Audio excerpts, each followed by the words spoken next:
हिंदू परंपरा कहती है कि देवता संस्कृत यानी देव भाषा बोलते हैं, लेकिन आज के समय में एक आधुनिक भाषा हिंदी धीरे धीरे कई राज्य भाषाओं पर हावी होती जा रही है। यह कहानी सिर्फ भाषाओं की नहीं बल्कि हमारी सांस्कृतिक पहचान की भी है, और यह भी कि जब खुद भगवान हिंदी नहीं बोलते तो हम अपनी मातृभाषा क्यों भूलें।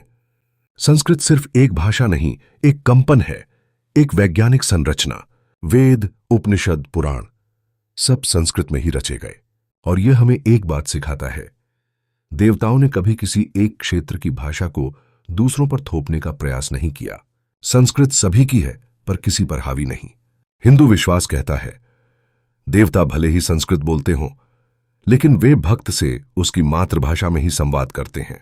आप तमिल में प्रार्थना करें, उत्तर तमिल में मिलता है। आप मलयालम, मराठी, बंगाली, कन्नड़, तेलुगु जिस भाषा में बोलें, देवता उसी भाषा में संवाद करते हैं। वे न संस्कृत थोपते हैं न हिंदी। देवता हर भाषा का सम्मान करते हैं। हिंदी का जन्म संस्कृत से हुआ। संस्कृत, प्राकृत, अपभ्रंश, प्रारंभिक हिंदी। 7वीं शताब्दी के आसपास हिंदी का रूप बनने लगा। मुगल काल में फारसी और अरबी के शब्द आए। आज की मानक हिंदी खड़ी बोली पर आधारित है। इसमें 90% उर्दू शब्द का इस्तेमाल हुआ है, 8-9।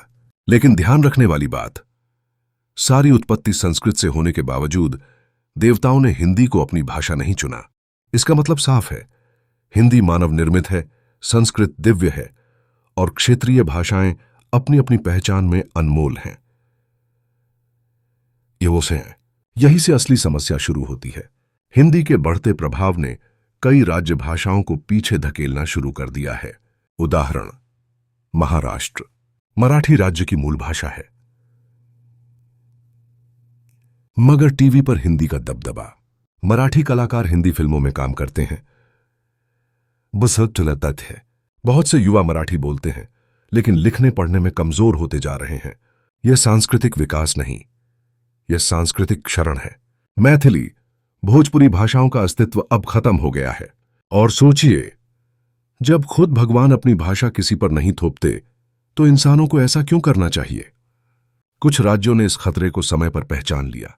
तमिलनाडु और केरल में स्कूलों में, सिनेमा में, रोजमर्रा की जिंदगी में अपनी भाषाओं तमिल और मलयालम को संरक्षित किया गया।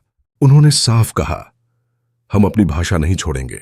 और यह देवताओं की सोच से भी मेल खाता है। भगवान संस्कृत बोलते हैं, लेकिन हर भाषा का सम्मान करते हैं। हमारी क्षेत्रीय भाषाएं क्यों जरूरी हैं? हर भारतीय भाषा अपने भीतर हजारों साल की सभ्यता, साहित्य, संगीत और परंपराएं छुपाए हुए हैं। अगर हिंदी मराठी, तमिल, कन्नड़, बंगाली, असमी, उड़िया या मलयालम की जगह ले ले तो हम एक भाषा नहीं, एक पूरी विरासत खो देंगे। देवताओं ने कभी नहीं कहा सिर्फ संस्कृत बोलो, और न ही उन्होंने कहा सिर्फ हिंदी बोलो। वे सिर्फ यह दिखाते हैं कि भाषा दिल की होनी चाहिए। सनातन श्लोक को सब्सक्राइब कीजिए।